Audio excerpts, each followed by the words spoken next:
समधिन टुरे इस्माइल देते रे।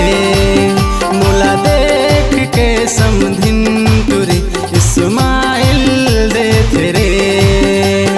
का गजब के माल है समधिन खाटी दिखते रे। का गजब के माल है समधिन खाटी दिखते रे। मोला देख के समधिन टुरे इस्माइल देते रे।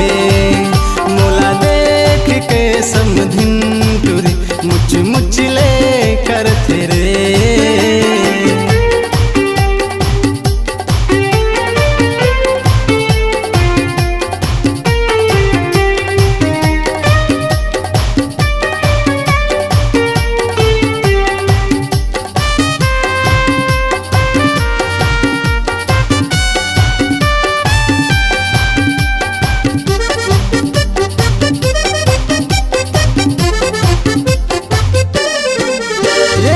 पहिरे कपड़ा टाइट फिटिंग जी देख के मोला इतरा थे।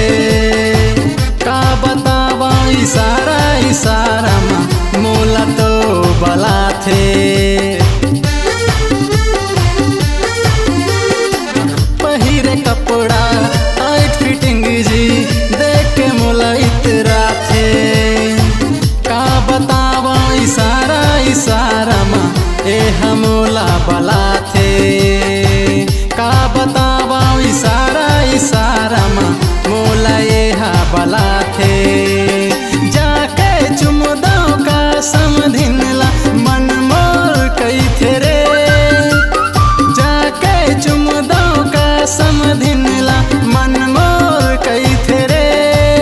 मोला देख के समधिन टुरे इस्माइल देते रे। मोला देख के समधिन टुरे मुच मुच ले करते रे।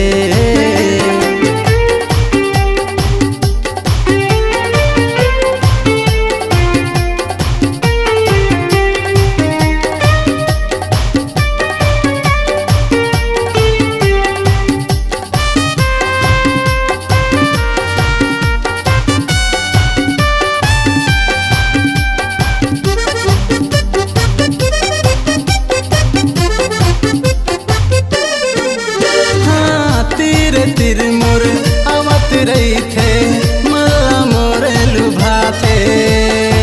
लाली लाली होठ दिखत है मोला बैहा बना थे। तिर तिर मोर आवत रही थे मला मोर लुभा थे। लाली लाली होठ दिखत है मोला बैहा बना थे। लाली लाली होठ दिखत है मोला बैहा बना थे।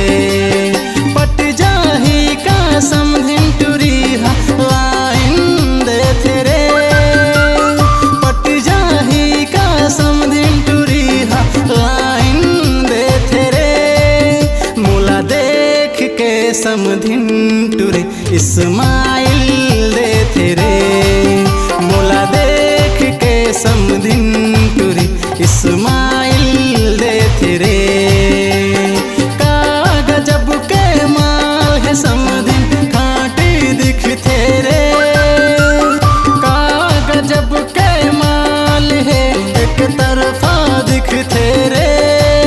मोला देख के समधिन टुरे मुच मुच ले करते रे। मोला देख के समधिन टुरे इस्माइल देते रे। मोला देख के समधिन टुरे इस्माइल देते रे। मोला देख के समधिन टुरे मुच मुच ले करते रे। आपकी आवाज ही आपकी पहचान है। यदि आप अपनी आवाज को एक नया आयाम देना चाहते हैं तो चले आइए मल्टी ट्रैक डिजिटल रिकॉर्डिंग के लिए AVM audio video studio Khamtarai Raipur. Mobile number 9301523929 और 7869646201। यदि आप नए एवं पुराने गीत सुनना चाहते हैं तो avmgana.com में जाकर गाना फ्री डाउनलोड करें और YouTube चैनल में AVM गाना और KK कैसेट्स को सब्सक्राइब करें। आप सुन रहे हैं रवि टंडन को MP3 एल्बम ये रे दीवानी में छत्तीसगढ़ी लोक कला मंच स्वर झरना ग्राम बलौदी जिला बलौदा बाजार। प्रोग्राम हेतु संपर्क करें रवि टंडन 8889967947। ये रे दीवानी, ये रे